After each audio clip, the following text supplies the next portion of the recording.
Chicago. A criminal mastermind called Overlord held our city in his terrifying grip. Ordinary cops were losing the battle against Overlord's super freaks and mutants. Then, a miracle happened. When I found him, he had no memory of his past. I helped him find an identity and a life. Now we have a fighting chance. Now we have the Dragon.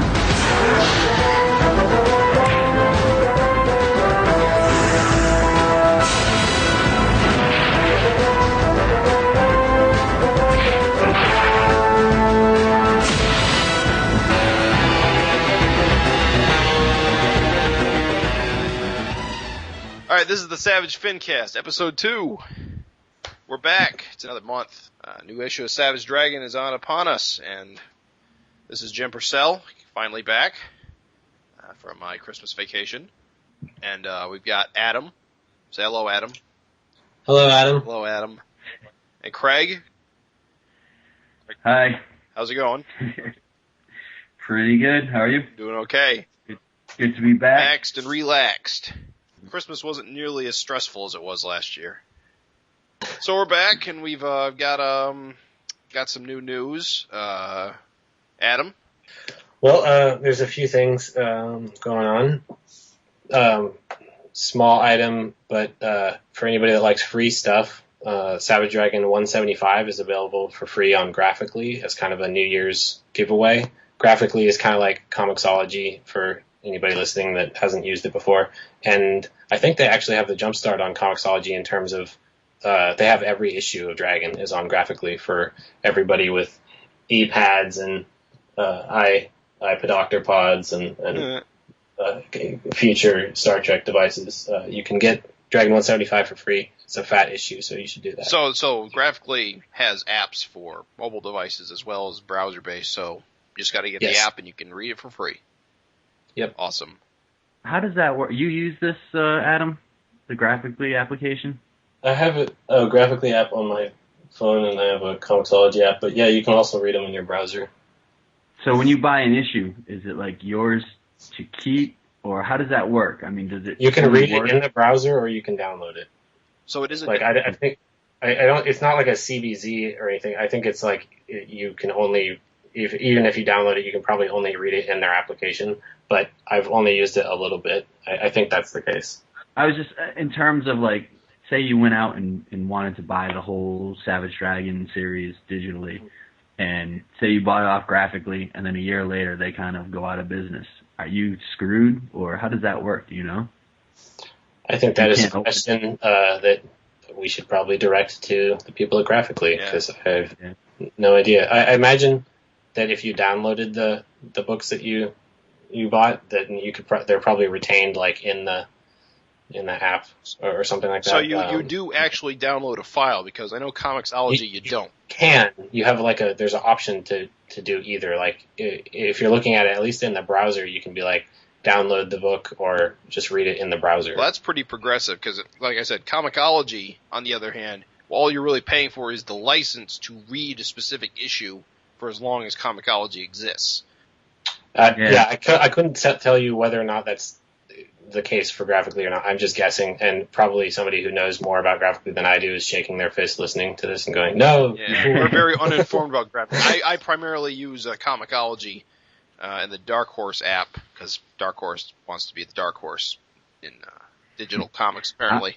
I'm such a noob at this. I've never downloaded a digital comic on one of those applications. I did just get an iPhone around Christmas time, so yeah, I may start looking into that, but I need guidance. In my That's personal why I asked opinion, the question. Reading regular comics on an iPhone-sized device is not for me, but reading them on browser windows, I'm actually enjoying quite a bit. But some people are the other way around. At least if you have, if you're doing it on your phone or some other small, device, then the nice thing is at least both Graphically and Comixology and probably most of the comics reading apps have they go from panel to panel, and so a comic book printed page panel is usually not going to be a lot bigger than what you're going to see on the screen of your phone. So True. You know, if you're just reading it panel to panel, it's probably around the same size. My biggest problem was all the flipping, because the panels change in size and shape, so what will happen is your phone will orient it is the best possible size, so you're always turning your phone up straight or on the side or straight, and it changes from panel to panel. I just could not like it. These the new generation of kids will probably have that all over us, and we'll probably just be like, I don't know how to use this, you kids with your digital comics. I have to turn it upside down. They're like, no, Grandpa. But I did play with my father's iPad over Christmas, and that thing is a dream to read comic pages on. It is. I want one so bad. Well, I mean, it would just be awesome when we're doing our podcast or something, just to have the issue digitally and just give it a spin instead of having to, like, trudge through your box of back issues or whatever. You know what I mean? It is very convenient. Yeah, the convenience factor accounts for, I think, a lot of dollars spent on the. You hear that, long boxes? Your days are numbered. Or even just going on a road trip or anything. It's just neat. Yeah. Yeah. Anyway. Tell you what, ever since I got my iPhone, I just use it. I read books all the time, regular books, and it's the best thing I've ever bought just for reading, because I can carry a whole library with me, and I can read wherever and whenever I want.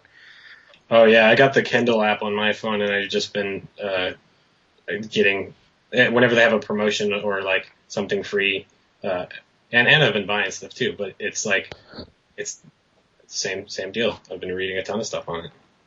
Even on your little iPhone? Oh yeah. Like, People say that it's too small and it causes eye strain, but if you use it long enough, you stop noticing. No kidding. Yep, you just make the text bigger if it's bothering your eyes. I mean, there's all sorts of adjustment options. It's not as bad as some people want to make it out to be, because they covet their paper books. Mm. Cool. Well, next bit of Larson news, we have Eric posted the cover to Savage Dragon 181. Yep. And basically it looks to me like Savage Dragon in some kind of, spacesuit that's torn apart and he's floating in space with debris all around him in the deep of space. It's kind of neat. We'll put a link up to it on our website. Yep, we will link the cover. I kind of like how his skin seems to be faded. Whether that's a lighting thing, or maybe he's oxygen starved, or... I think it's more of there's no light source, like no sun or something. So he's practically gray, like all the debris around him. Yeah, I mean, it could be anything. It could be. It's a pretty cool cover. I mean, it will stick out on the stand, that's for sure. The funny thing about this cover is it literally can mean anything. Yeah. Has the Earth blown up? Have his people blown up? Has the moon blown up? Yes, deserted, yeah. Maybe it's like one of those, the cover is the exact opposite of what happens to the story, and Dragon blows up, and everything else Maybe is he's dead again. Although a cover of Dragon blowing up would be pretty cool. Cool cover. Yeah. There's a new Vanguard cover, too. Yeah, the Vanguard cover is cool as hell, too. And Adam, I think I saw that on your Twitter. You were the only source of that, I think. Yeah, it was done a few days ago, but thought wait till after the holidays to post it, because probably nobody would see it otherwise. And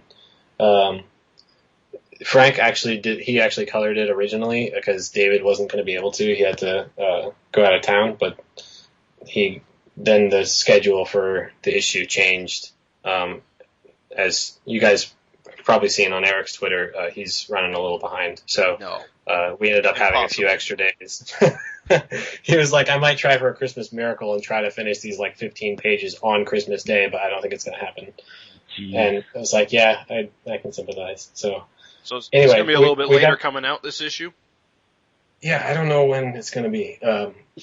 Vanguard's all done though. We finished that. So we finished that early, and then we ended up having extra time. So, David just went to town on the cover, and it's pretty sweet looking. It is. Vanguard silhouette staring down an alien spaceship. It's just badass.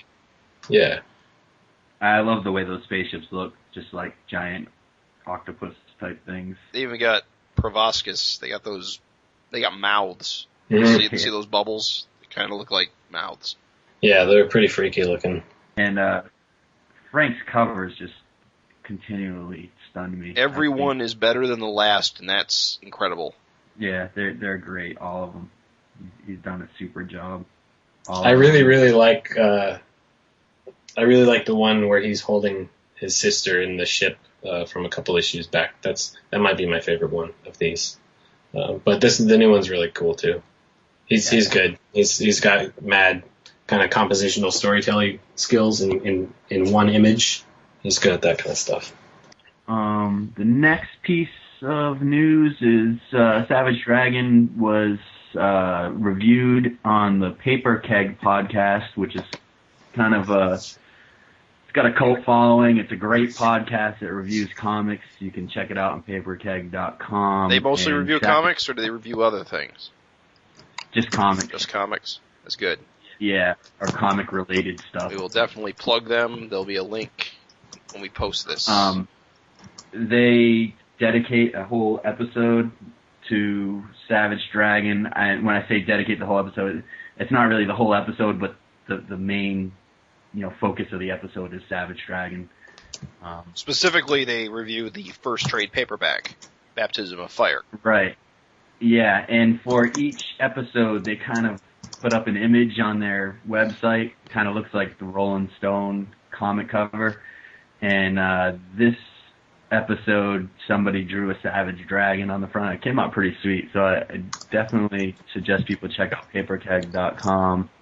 The guys there, I wrote them a letter about 2 weeks ago. They have their podcast is weekly, and I kind of asked them about their thoughts on Savage Dragon, and basically their response was that none of them really read it, but they had good friends that were into it, and they thought they owed it to Eric to pick up, some issues and review it.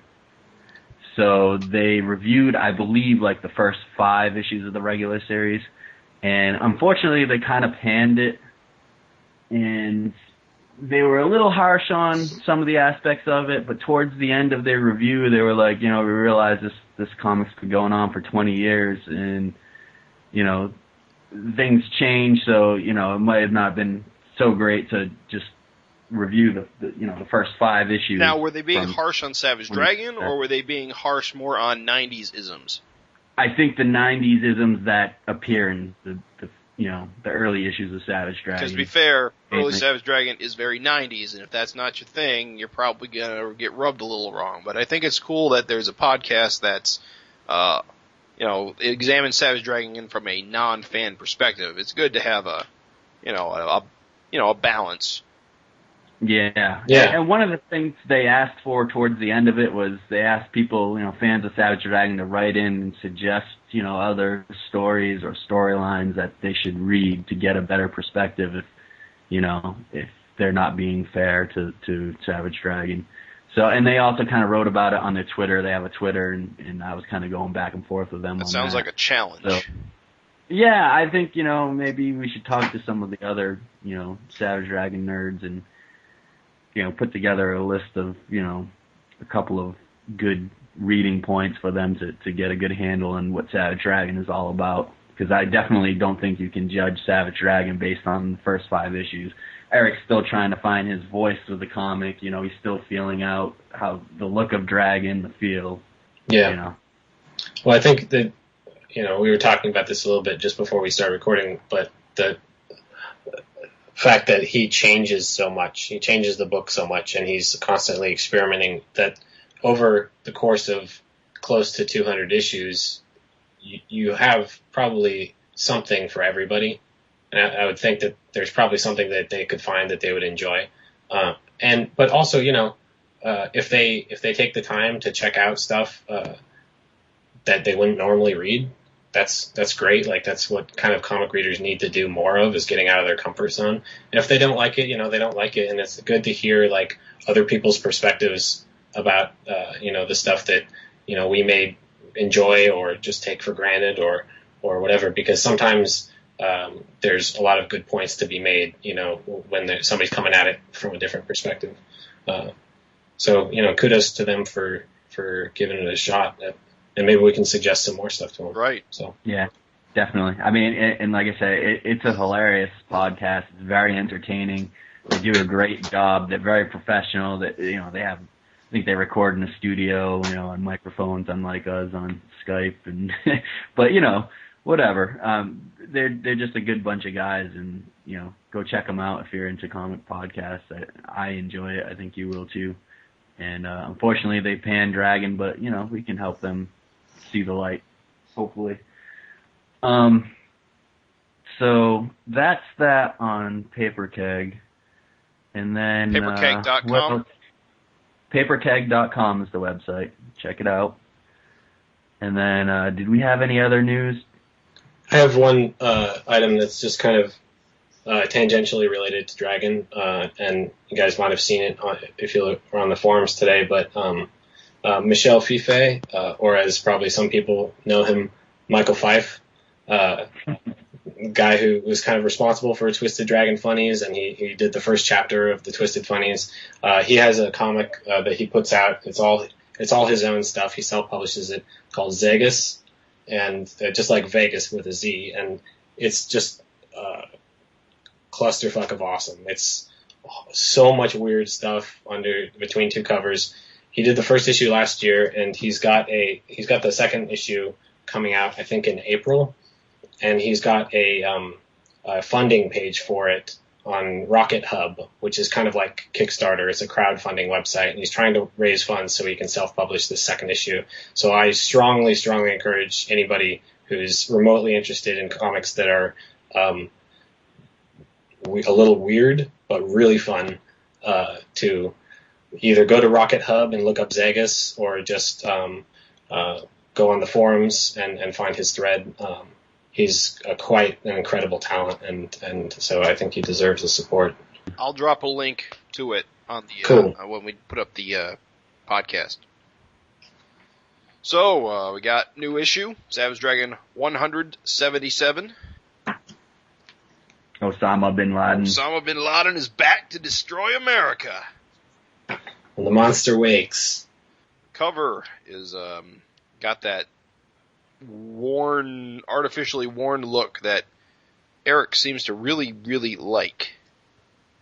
Yeah, I'm a sucker for that. I am not entirely sold on it myself. I think I don't know. I get why you like it, but in my opinion, I'd rather see the crisper art.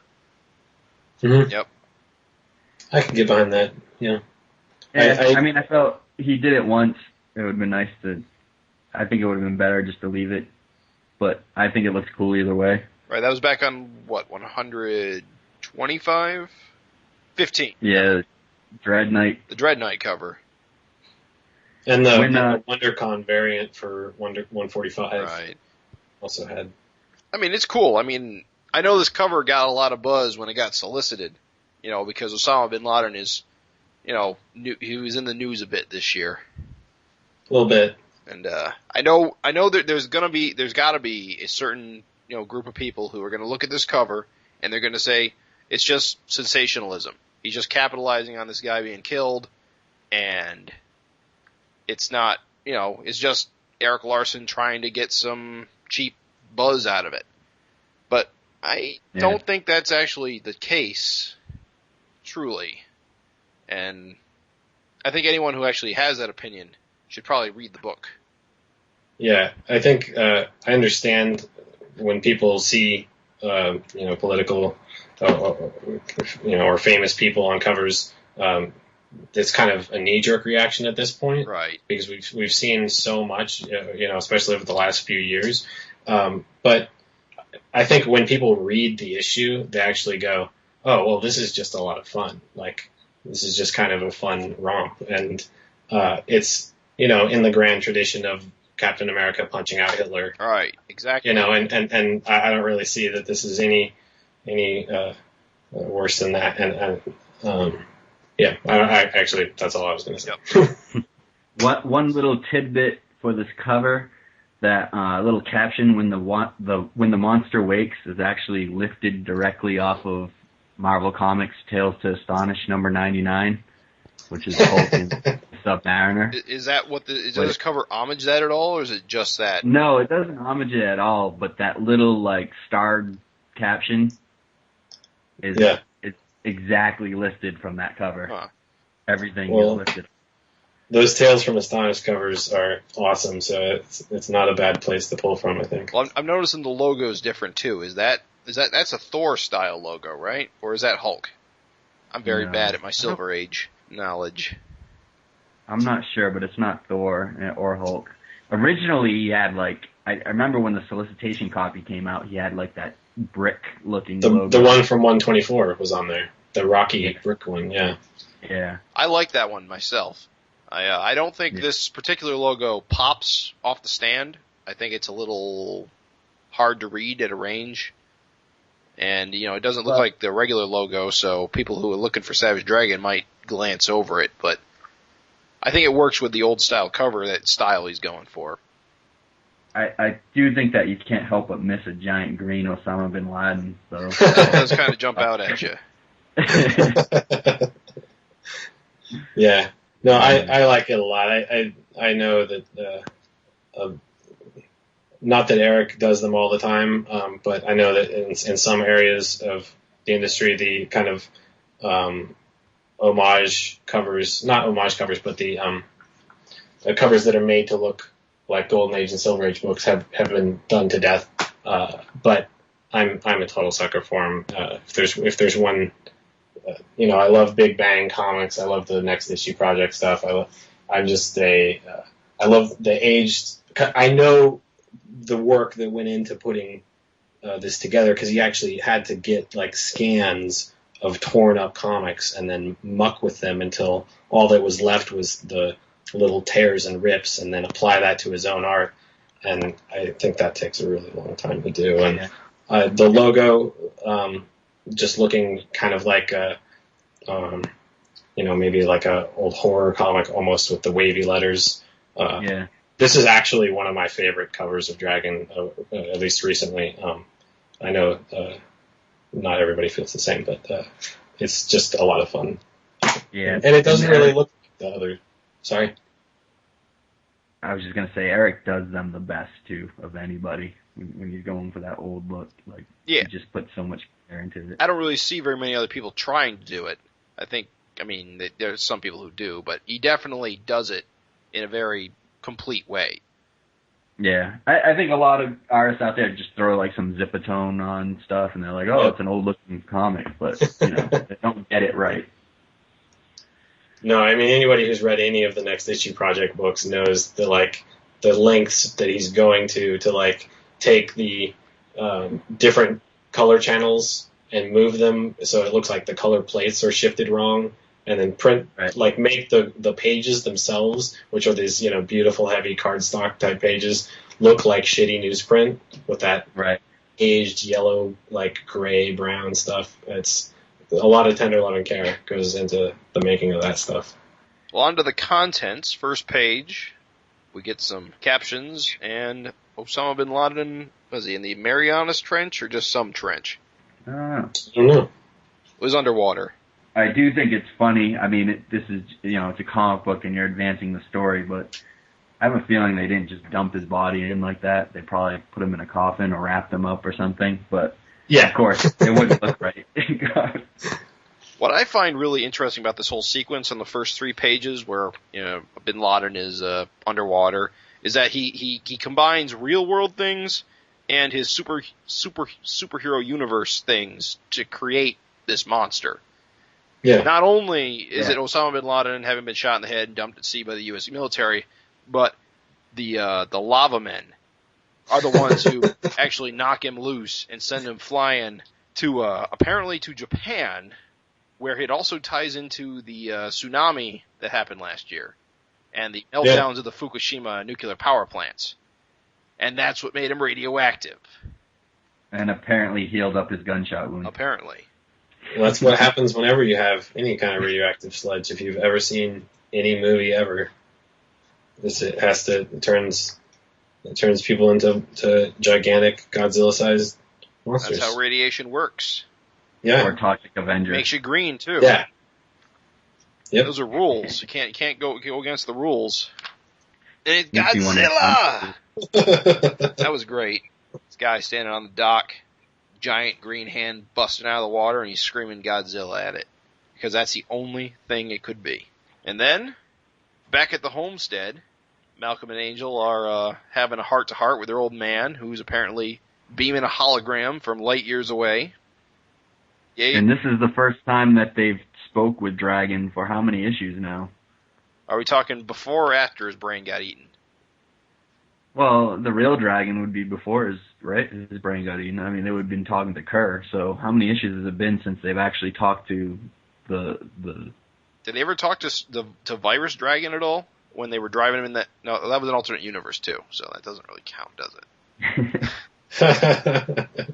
it? I've lost track myself. They probably have not actually seen Dragon since Virus ate him. Yeah, and that was what, 20 issues ago? Well, 15 issues? It was 30 issues ago. Really? Real-time aspect, that would be a good year and a half for both of them. Oh, more, yeah. Yeah. So, he kind of... I was just going to say, it's a nice character, moment with him sort of catching up on things with his kids, and it's been, like we've been saying, it's been a long time that Malcolm and Angel have talked to their dad, and he's kind of giving them the real, no bullshit kind of summary of all of the crazy stuff that's been happening. It was needless to say, getting all the answers in regard to my mysterious origin was a real eye-opener. Just that real casual, funny way that Eric has of writing Dragon's dialogue or just writing his own kind of dialogue, making the scene feel, real kind of comfortable, like a real family talking. Yeah. Like real people. Dragon's sort of the guy who likes to play things like that cool, but you just know that he's about as confused about this as everyone else. Yeah. Yeah. That's Dragon for you. Right. And then, of course, Frank drops the bombshell. Malcolm drops the bombshell. Tells Dragon that Angel slept with Frank Jr. What a jerk. You just know he's just jealous. Malcolm is jealous of Angel. That's totally the kind of thing a kid would say right then, though. It's totally, inappropriate, Dad! Pay attention to me. Angel slept with Frank. And then the next panel is just kind of like Dragon's kind of look at, you can tell he's looking at Angel like, that's my baby, He's also thinking, man, I've had a lot of sex in my life. What can I possibly tell her that doesn't make me sound like a jackass? Yeah. If you look at these 2 pages, you got to think that, Tom Orzechowski's got to put his hand on ice after lettering these 2 pages, though. There are a lot of words. A lot of words.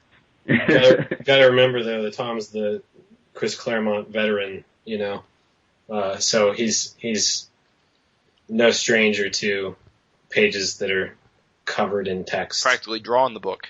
Yeah, I mean, definitely in some of those X-Men comics back in the day, I'm sure he was putting more lines on the paper than Cockrum or Romita or whoever was drawing it. And Dragon still has that wacky Flash Gordon-esque outfit on. Somehow he makes it work. I've just been getting drawn to those gloves. He's wearing those big kitchen mitts. They're flared out at the stars wrists. on them. Yeah, they're great. And we're back in Japan. Giant Osama bin Laden smashing a ship with his fist. I kind of like how he's all thin and gangly and not roided out with his transformation. He's just a bigger version of himself. Yeah. Yeah, I think if Eric tried to make him all big and stuff, it really wouldn't be Osama bin Laden. I think it's better just to kind of keep him the way he actually kind of looked. He's really treating it like a Godzilla story where this monster comes out, he smashes things, and he descends into the water. Where is he going? Where? Well, just like in the monster movies, he starts in Japan. Right, always. Then he's got to go attack America. You gotta wonder if in superhero universes that Japan doesn't just get attacked by monsters all the time. That's their thing. Right. Yeah. And apparently Angel and Malcolm are now on an airplane flying to New York City. Right? It's New York? Yep. Because where do monsters go next after they trash Japan? New York? And they're going to the Jerry Rivers show. Well, is that a joke? Because I don't know who Jerry Rivers is. Jerry Rivers appeared in Savage Dragon 11. And then I think again, was it 169? He's just kind of like Phil Donahue type. I don't know, Oprah Winfrey. Kind of like what the hell's that guy's name? Maury. Maury Povich?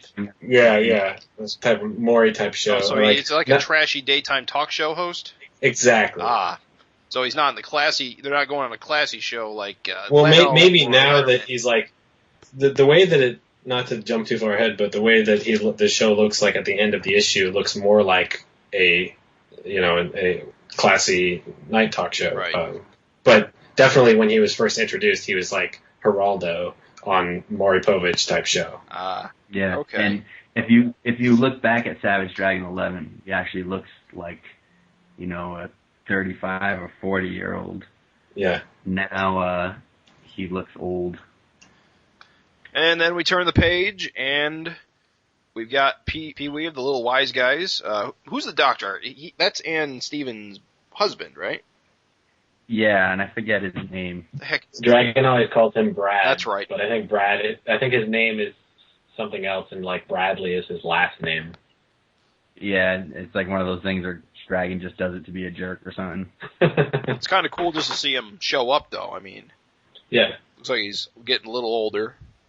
He's got the Reed Richards kind of hair thing going on now. Does anyone ever actually have hair color that way? I don't have ever seen that in life, ever. Like it's perfectly gray just on the sides there. Of course, then he drops the bombshell about the Little Wise Guys. Apparently, they don't age anymore.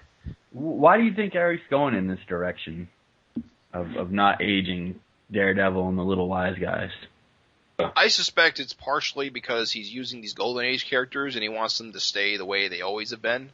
I suspect that's sort of what he wants, is he doesn't have the right to age them, since they're not technically his characters.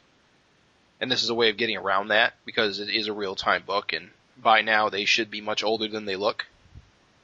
Yeah, I mean, on the other hand, he could age them if he wanted to, because it's just, anyone, you can do anything you really want with them. True. Yeah, no, I was sort of going to say what you said, Jim, but I think it's more of just maybe he doesn't want them to leave their, to become characters that they're not. Yeah, and they always. Maybe when the Little Wise Guys, grow up to become adults, they're no longer the Little Wise Guys because they were eternally these children. And I mean, he started to do things with the characters that, he's killed one of them off brutally. Yeah. He's introduced a new one, and he's, had Daredevil get Angel's blood and stuff. So he's already doing stuff to the characters, treating them like they're his own characters, like he would treat any of his other characters. But maybe it's sort of a case like what he was talking about with the Deadly Duo, and wanting just to come up with a way to maybe have them continue in the book, but nobody's going to be necessarily asking questions now like, hey, why is Malcolm has a kid now and Pee-wee looks the same. Right. And it would be weird to start drawing Pee-wee like a teenager or something, because I mean that's his look, that cartoony look. Whereas at one time Angel had that look, and now she just looks like a regular kind of. Now she's got real eyes and not dots. Yeah. Mm-hmm. Ann Stevens' husband is Larry Bradford. Larry. Okay, Bradford. There you go. Yeah. What's the name of their daughter? Betty Bradford.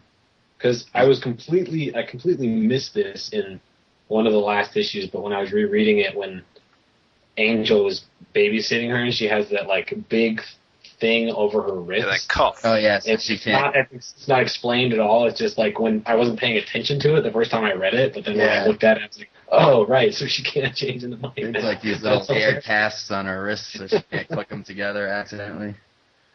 Yeah, that was cool. Well, I'm sure there's some. I suspect that there may be seeds being laid here for another major story arc. I mean, these kids are immortal. I mean, and it's in their blood. And if that's the case and it can't be transferred, they're going to be more sought after than Dragon's blood ever was. Right. And that I guess that means all of those Golden Age characters that were freed during the Solar Man arc are all the same like that. They're not going to age. Possibly, definitely there. So moving on, I think I actually found John Day on this next page where the top of the page where Angel and Malcolm are in the cab. Did you guys spot him? Is that the guy in the glasses right over Malcolm's shoulder? He's right there. Right. That's him.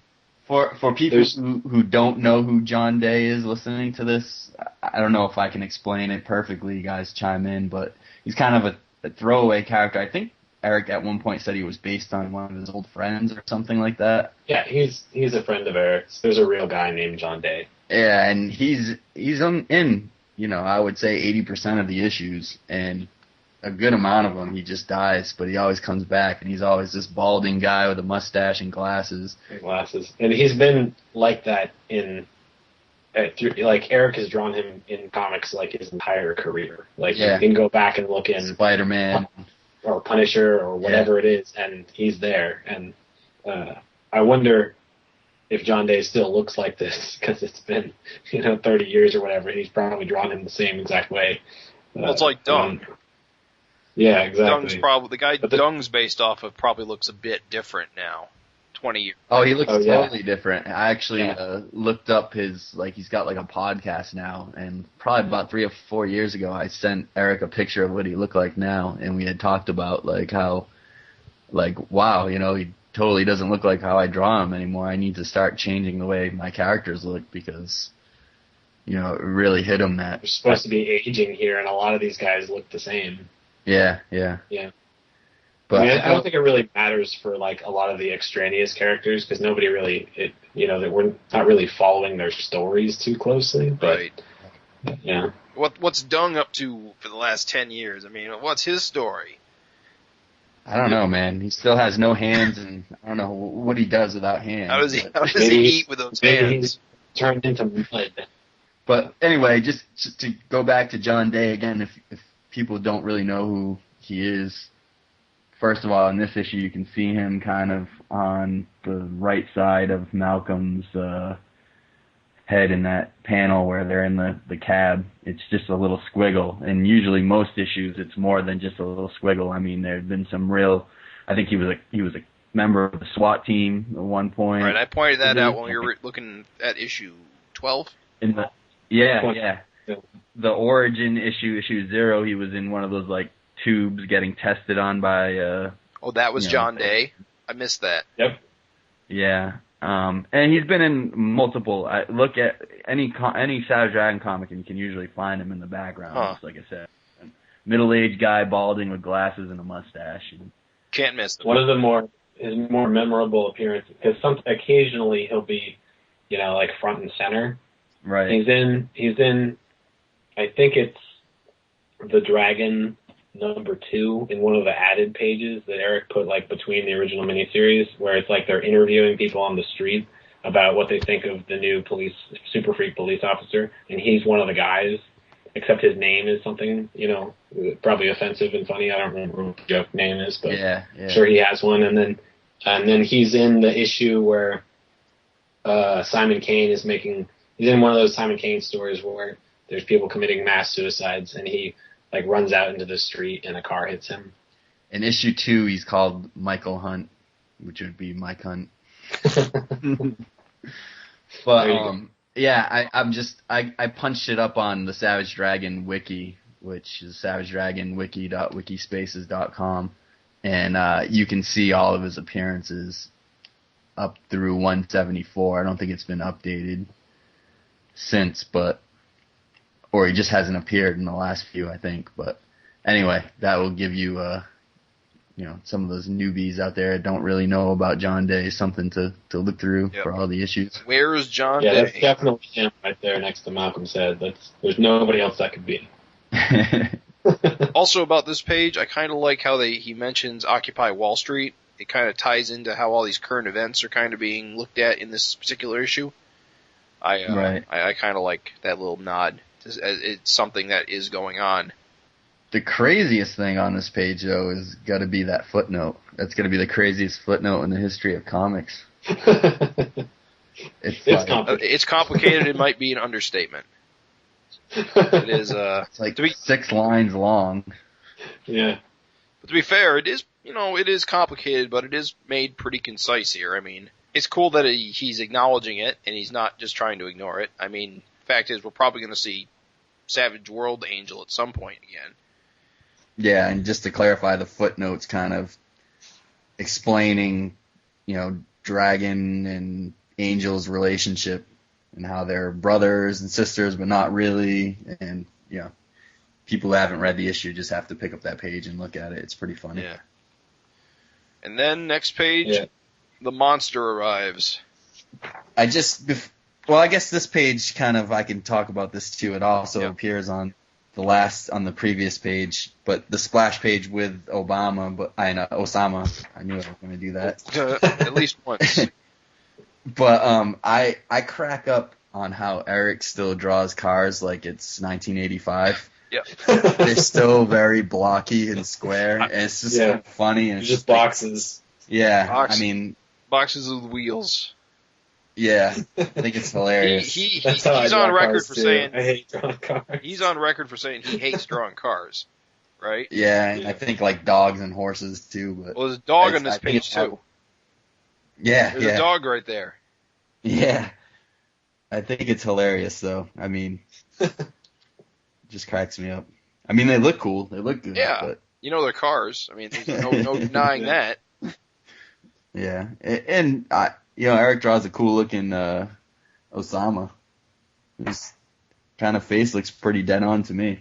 I kind of like how he's kind of staring off into space, like he's not all there. I think it's kind of nice that he is just a monster. He's just wearing the face of this guy. Yeah. It's just like a zombie. It's like a zombie, exactly. He must have some kind of remaining thoughts though, where he's heading towards New York to destroy it. Well, I think that's Angel might be projecting a little bit. He's a monster. Yeah. He's going to destroy New York. It's what they do. And then you get that next page where Angel kind of gives Malcolm that Colossus/Wolverine launch. The old fastball special. Yeah. Throws him right up at Bin Laden's face, and Malcolm gives him the lightning punch, which has become his kind of trademark. His mom Rapture's lightning powers that he has. I gotta wonder about that. He does the lightning punch thing all the time. It is kind of his signature move, but does Malcolm have any additional control over lightning like his mom does, or is it literally just focused in his hand like that? Because I don't think that's been explored too much. How much he can't like project it the way that Rapture could. He can do certain things with it, and like you said, I don't think it's totally been explored or explained all of the things that he can do, but he's got like a limited version of Rapture's powers. Like I don't think he can shoot lightning out of his hands the way that she can. Right. Yeah, I think it's something, like you said, it hasn't been explored, and it's kind of weird. It's weird / neat. Maybe, in the future he does some kind of like testing of his abilities or something and learns that he can do more with it. It is kind of cool, and you tend to forget that he has those powers just because he's, looks just like Dragon and he's got that brute strength. But, once in a while, Eric kind of shows you, like, what was the last issue where he fried that Patriot style dude. What was his name? Oh, wow. The mullet. Warren Terror. Yeah, Warren Terror. He kind of just fried him with his electric powers.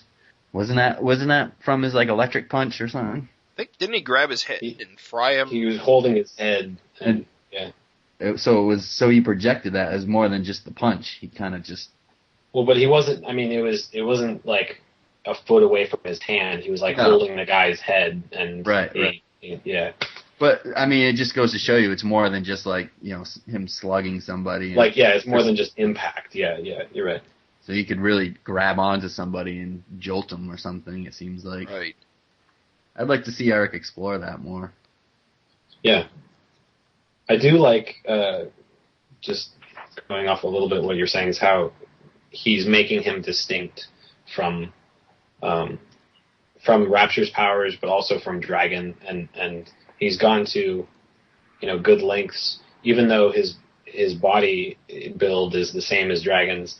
His skin tone is different. He has different eyes. The shape of his head is different. He has a totally different face than Dragon. He actually looks African American. And he's growing. He has his like sort of just like any teenager. Like has a personality, but it's a personality that's been developing, and you probably have a pretty good picture of the kind of person that he's going to be, later in life right now, but he's still a kid in a lot of ways. And I just love that he's not just like Dragon. Right. I love that he's his own guy. Yeah, Dragon's more of just like a wise ass constantly. Like it doesn't turn off. Malcolm doesn't come across that way, at least not yet. Definitely not as much. Yeah. Right. Yeah, he's definitely got his own personality. Like I think Eric mentioned that he writes Malcolm less smart than he is, and he finds that interesting because he's always written Dragon as more smart than he is, which is also interesting. So Malcolm definitely has his own voice. He's got a more, I'm not going to say immature, but he's definitely got a younger outlook on things. Yeah, it does come across as sounding more immature, which I think is what you want to sell that character. And I mean, Eric's got teenage sons. I think one of them is close to Malcolm's age, or maybe a few years older or something. So he's got that kind of interaction daily with the teenager or teenagers that he still can pick up on what teenagers are like. Yeah. The next page is kind of cool. I love that smack that Osama gives Malcolm and sends him careening through those buildings, and just that panel where he's kind of like just grasping at the floor, but the velocity is just like whipping him right through the building. Yeah, that's awesome. Yeah, you just see like the office workers like, what the hell? And it's just green dude just flying across.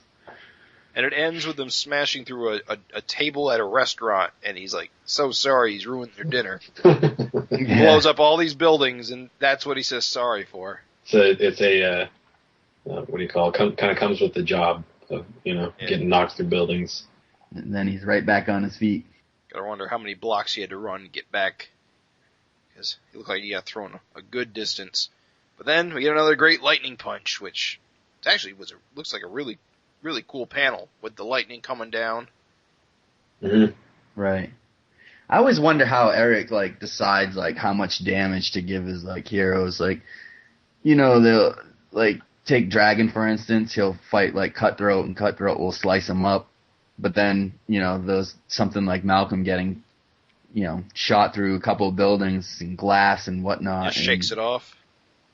He's no blood or anything like that. I mean, it's a comic book, I understand. I just wonder how he decides, how much damage to give a guy, if it just, it's just a gut feeling this will look cool, or, it's too excessive, let's just keep moving on. Right. Maybe also, I'm probably, again, thinking too hard about this, but it might also be one of those things where, stuff with Cutthroat and those kinds of villains was very early in the series, and it was kind of before we knew how powerful Dragon was. And it was also before Dragon knew how powerful he was. He didn't know he could grow back hands and everything else. And I sort of feel like maybe it's a waste of time to show him getting his lip split now, because it's you already know what's going to happen. Not that you should never do it, but that you don't need to sort of focus on it. Yeah. Because, it comes little cuts and bruises and nicks all over the place. It doesn't matter because he's just going to be back to normal in a couple hours. Yeah, in the early issues when Dragon got his arms ripped off, and it would be they wouldn't be back to normal for 3 issues, and then as the series progressed, it was you get something ripped off, and it seemed like he would be healed within the issue or something like that. I think that it wasn't supposed to be faster. It was just that he wasn't focusing on it. Time had elapsed, and then you have a good example is 144 where he's doing the different panel every day kind of thing, and Dragon's arms are off for a day or two, and then there are those little twigs, and there's that funny progression of them. Right. And there's that great panel where Shadowhawk summons him, and he has no arms. And Spawn is dead, and Spawn is dead. Witchblade's no longer Witchblade. Yeah, that's a great bit, and Invincible's costume is different. And it does make me wonder when Eric's gonna dismember Malcolm for the first time. Well, he already had his hands cut off, remember? He got his hands cut off by, what's his name? Was it Skullface's kid? Somebody had his arms cut off and they reattached them because they healed faster. Oh yeah, that's right. Forgot about that. Thanks for reminding me. No, wait, that's right. It was that guy who Angel beat his face in. He kept forget his name. With the fro. Yeah, him. What's his name? He sliced his arms right off with like wires, and then Angel just beat his face in. Yeah. Yeah. Well, that's gonna kill me now. I can't remember that guy's name. Anyway, he's got like the metal jaw and the weird eyes and stuff. He's been around forever. Yeah, he hasn't actually healed his arms back because they reattached them and his body healed back together. Gotcha. Yeah, he hasn't actually grown the twig arms at any point yet. I'm sure he'll get to experience something along those lines sooner or later. He's going to come up against somebody who's going to rip him in half or something. Right. Take his legs off, whatever. So we get in a fight. We get to see Angel show off, throw a bus at him. That's always fun. I like it when Angel shows up. I'm going to be completely honest. I like Angel as a character a lot, and I like it when she gets to get into the action because yeah, I just like that there's a strong female character that can beat the shit out of guys. Yeah, like extremely strong, yeah. Like crazy powerful. Yeah, yeah, I like Angel a lot too. She's a really good character. Honestly, I think as a character, all the stuff she's been through her entire life, it just gives her a lot of depth. Maybe a lot more than Malcolm because, he wasn't in the book for a very long time. But Angel always was. Yeah. That's a good point. Yeah. When he changed Earths and he was with the alternate Jennifer and Angel, I always had a problem with it just because it wasn't his Angel. It wasn't the Angel that he had, protected against the Overlord and had all this history with already. And I was like, man, he's got to bring back his Angel, and lo and behold, he did. But I felt the same way. Like there was just since we've known her practically since birth. Like we met her when she was a baby or an infant, and so it's been pretty cool to see these characters grow up. Yeah, as you said, we haven't seen as much of Malcolm's growing up as we had of hers. And I think with Angel too, you feel the impact more because there was so many issues during like the family saga, where maybe it's not the same Angel, but you still saw her as that cartoony little girl, and now it's like you really see both of her and Malcolm, how they've changed so much. Yeah, it's cool. I like how when she screams for help, her mouth is still huge, like enormous mouth. She's still got a little bit of that cartoon character to her. And then they fight, and they fight, and they fight, and the army shows up. Gets a little. They seem to show up a little quick. I don't think you can get that many tanks into downtown New York that quickly. But we'll go with the fantasy. Yeah, maybe. Did they know like he was on his way from Japan? That's a good point. That's a good point. I mean, they did have some warning because they knew he attacked Japan. So my other question too is, there's no SOS. Is the SOS completely destroyed? I can't remember how much damage Kerr did to them. Are there any remaining survivors, or is that team gone? Super Patriot survived, but I think he's pretty much the only one. And if they're restarting SOS, for some reason I got the idea that he was trying to do it with those surviving Golden Age characters that Solar Man released. For some reason I got that in my head. I may have misread that or maybe making that up. But yeah. I seem to recall something like that. Yeah. Yeah. None of they just weren't available at the moment or something. Yeah, there's no government team that kind of comes in. I sort of kind of like that the military can handle something like this. It's always good to have the military seem a little bit competent when it comes to these sort of things because they go on so often.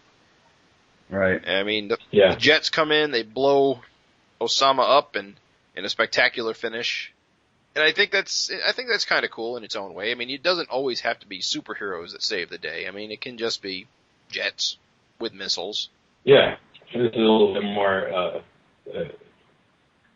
firework finish. Yeah, I think than if they had just punched him out. Yeah, Mighty Man flying through his head or something. I mean, it's the same thing at the end of the day.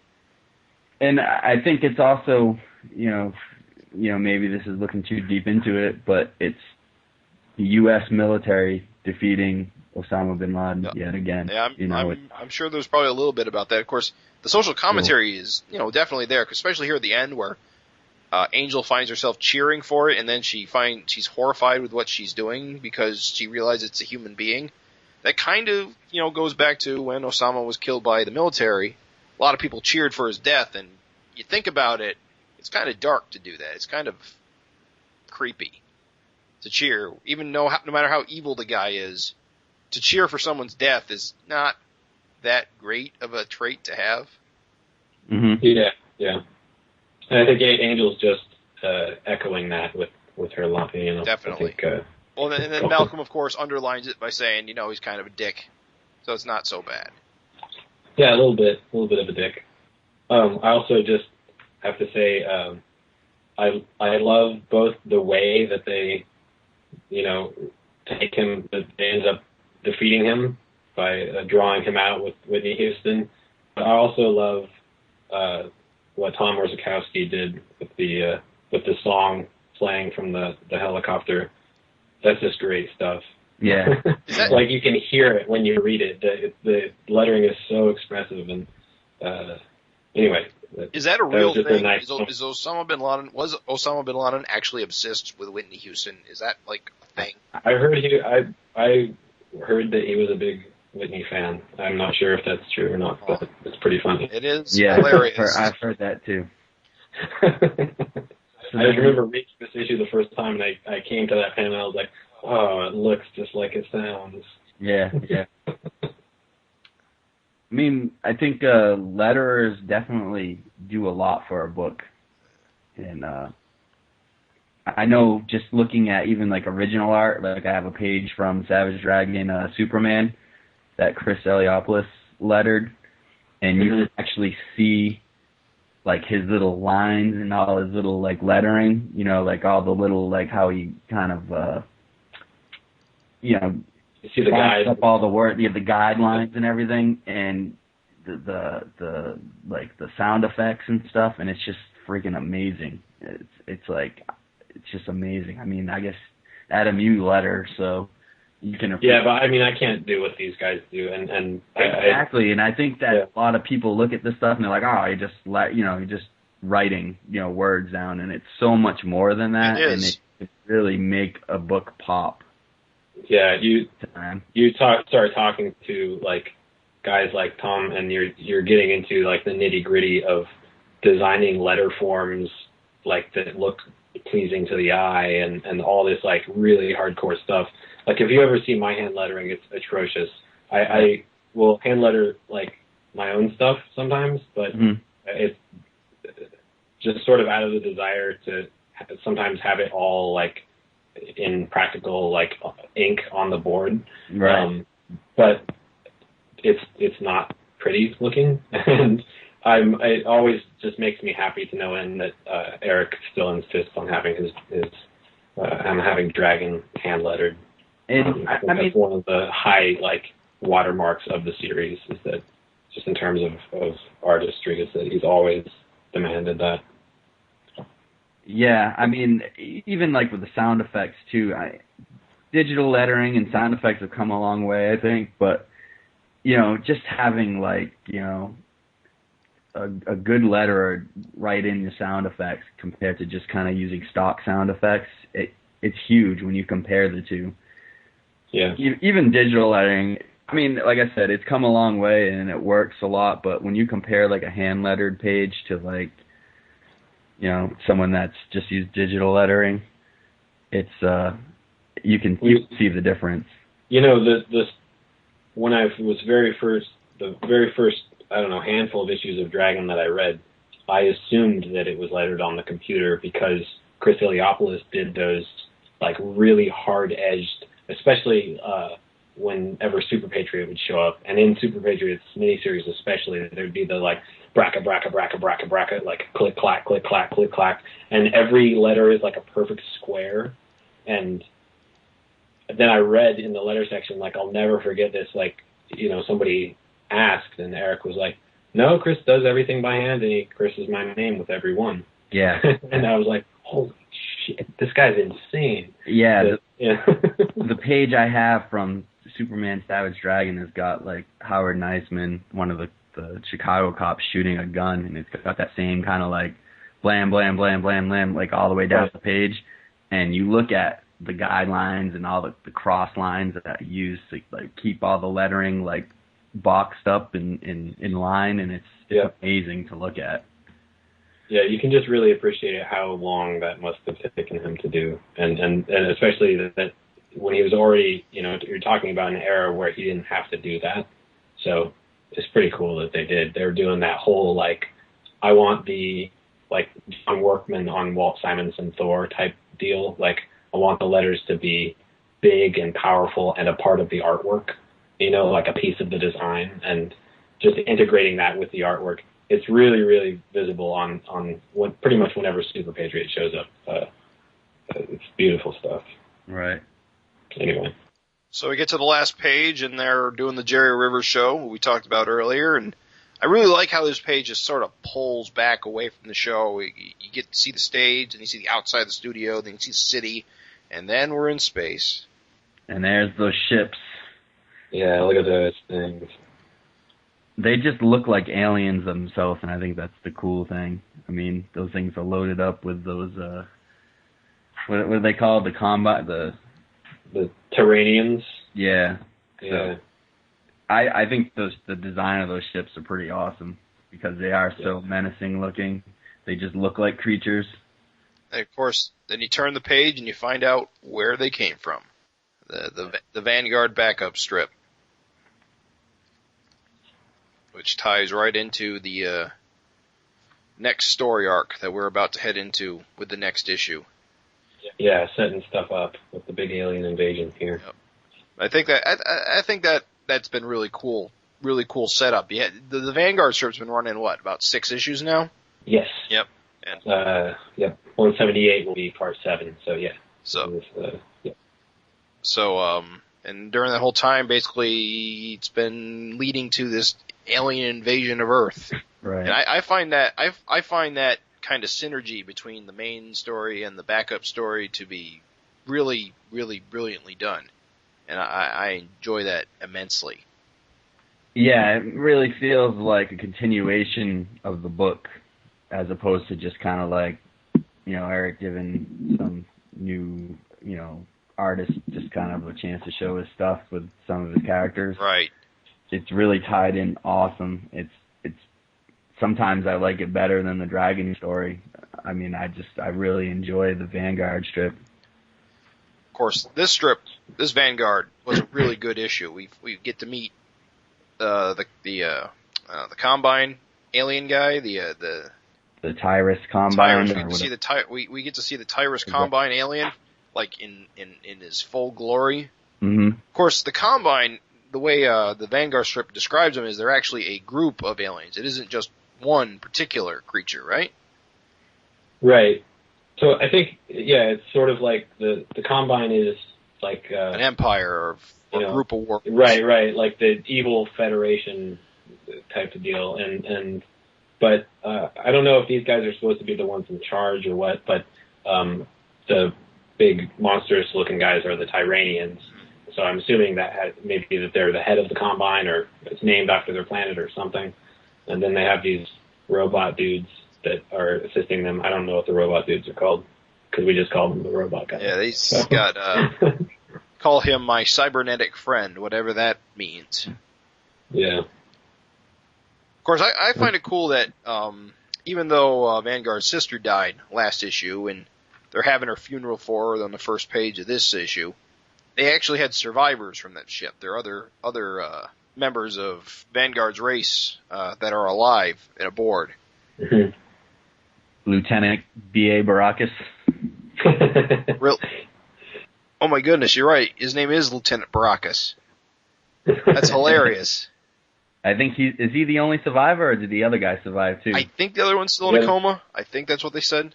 The other guy survived. Cool. I don't think that's too big of a spoiler. And I think here we kind of find out that Vanguard's family were like big shots to the race. Is that true? Was it this issue? Definitely looks like that. Yeah. He said they're the most prominent military family on Calyptus. And this is like kind of a weird issue, a weird episode in a way, because Vanguard's always kind of like this lighthearted character, and this chapter is pretty dark, you know. Vanguard's kind of just, you know, he lost his sister and he's pissed.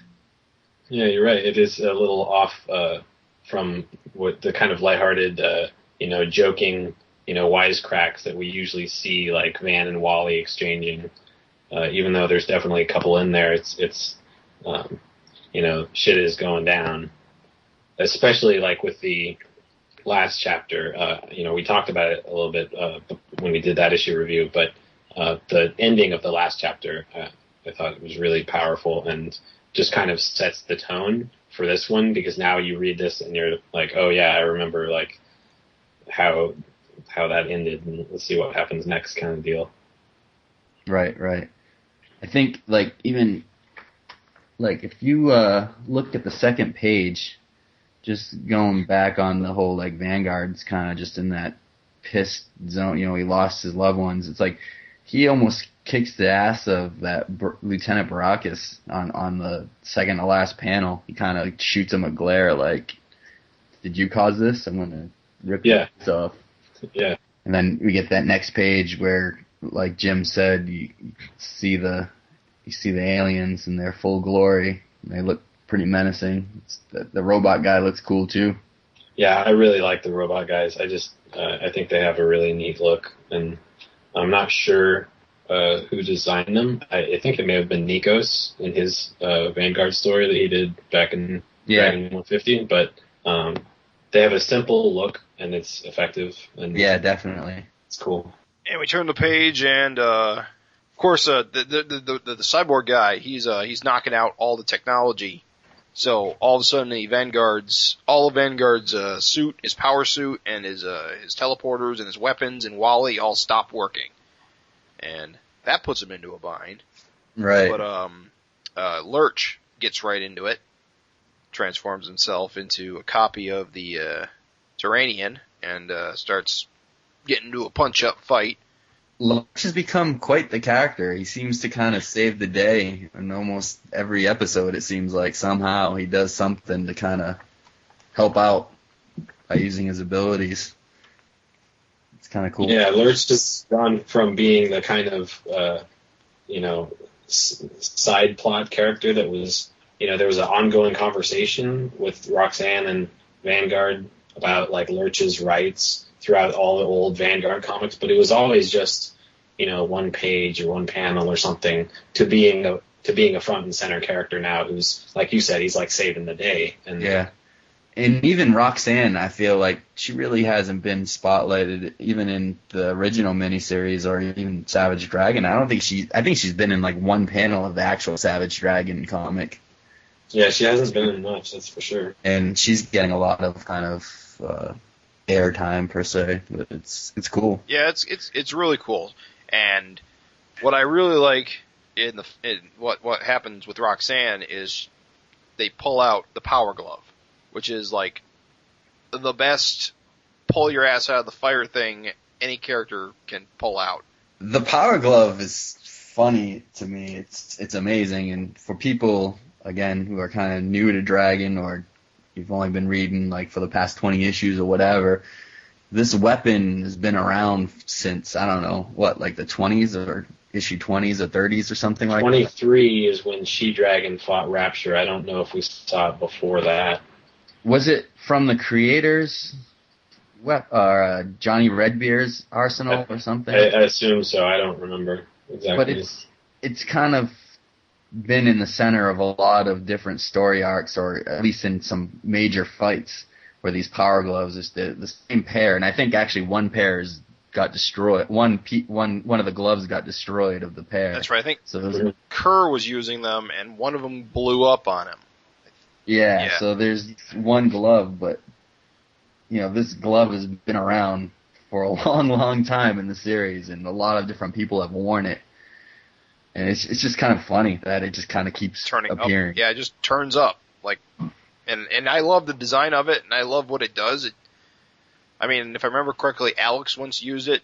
Yep. Mm-hmm. A couple of different people have used it.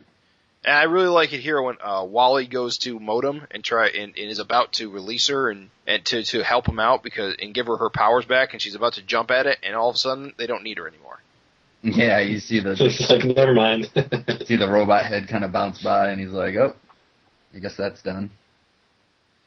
And then you see Roxanne just kind of smashing the robot body to pieces. And it comes to the end, and it ties back into the end of the Dragon story with the alien fleet appearing outside of the window. And what comes next? Yeah, and I love, again, like we said, how it ties in with the issue. So you can imagine that at the same time you're looking, at that last panel where, at the same time, Malcolm and Angel talking to Jerry Rivers. You can imagine at the same time there's a battle in space going on with Vanguard. Yeah.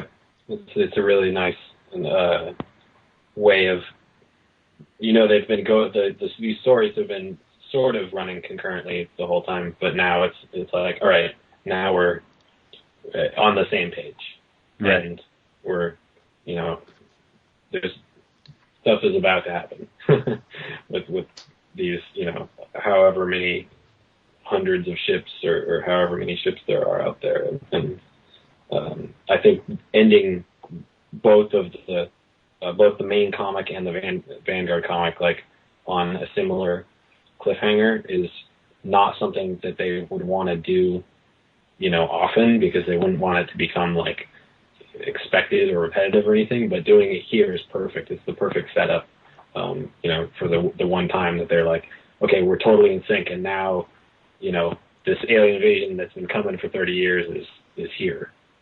Right. Cool. So that's 177 in a nutshell. Yep. Another issue in the bag. 178 looks like it's going to be off the hook.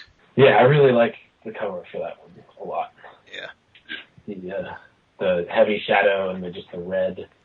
I really, really dig Eric's minimalist covers, with the knockouts, where he just has something really flat but really powerful at the same time. The one, there was an issue a little while ago, 142 or 143. It's the one where the cover is Dragon's getting knocked on his back, and right. It's kind of like a yellow-white silhouette against the dark red. Yeah. I love that cover. That's just one of my favorite covers, and so I'm a sucker for this. I agree. I forget what number it is, but I like the cover. It's all white when Dragon's getting, he just got hit into a wall, and it's all cracked behind him. Yeah, that's probably one of my favorite covers ever. I remember the first time I saw it, and it just blew my mind of how cool it looked. The minimalist, the white, and how faded the colors looked. The white, it's always, if you want your cover to pop off of the shelf, you can't do better than having white, just to have something when people are looking at, their comic shops, and white's always a really good design choice for that kind of thing. Huh. Right. It's interesting. So that's 177, another issue. Next episode, we're not entirely sure what we're going to be doing next. We want to do another back issue review at some point, right, guys? Yeah, we'd like to get back to that. Any particular issue we're thinking about? I know we've mentioned talking amongst ourselves before this podcast. My favorite issue is 47, and we had a couple others. I know at some point Gavin wants to come on and talk about either 139 or 81. I think they're both issues that, I think 139 he owns some pages or is going to own some pages, and has helped Eric with getting him information on characters for that book. Right. And I'm sure he'd have a lot of insight. Yeah, and I know 81 he's also going to be purchasing some pages from, and I think I forget why he said that's one of his favorite issues. But and 47 is the one with Dread Knight and the Big Mummy. Yeah. In case anybody else wants to dig and read those issues sometime in the next, 2 or 3 weeks, in case we manage to get our stuff together and do it. Yeah, and like I said, 47 is my all-time favorite issue, I think, of the series. There's some close ones that I like, Savage World-wise, but 47 really does it for me. So anyway. That's cool, yeah. I'd like to talk about issue 90 at some point, but I think as that's one of my, that's my first issue of Savage Dragon, I think we should dedicate a whole episode to our first issues. So that's something to think about for the future. Yeah, agreed. Definitely.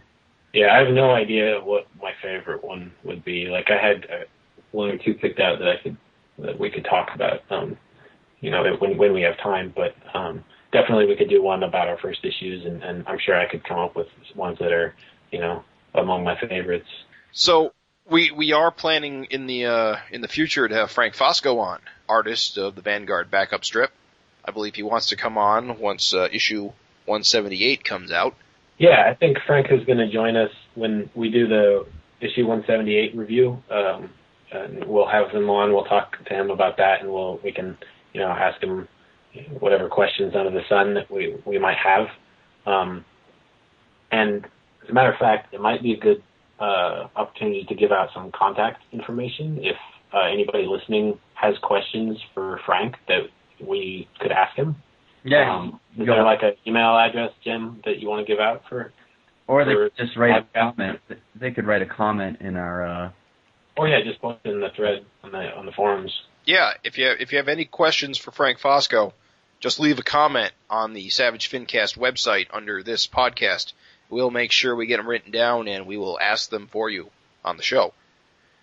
And can you repeat the podcast website for those who don't know the address? Do you know that off the top of your head? I do know it off the top of my head. It is at fincast.guttertrash.net. I guess if they're listening to this podcast, then they know the website anyway.